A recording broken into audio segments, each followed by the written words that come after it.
உன்னுடைய அன்பில்.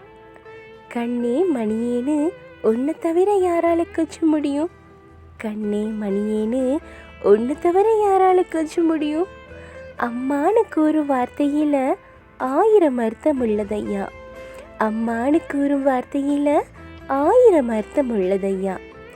உன் மாசற்ற பார்வையும் கள்ளமற்ற பேச்சும் என் ஆழ்மனதை துளைக்குதையா. உன் மாசற்ற பார்வையும் கள்ளமற்ற பேச்சும் என் ஆழ்மனதை துளைக்குதையா. ஆசையாய் பாசமாய் ஏக்கமாய் பார்க்கும்போது உன்னுடைய அன்பிலே என்னுயிர் சங்கமிக்குதையா. ஆசையாய் பாசமாய் ஏக்கமாய் பார்க்கும்போது உன்னுடைய அன்பிலே என்னுயிர் சங்கமிக்குதையா.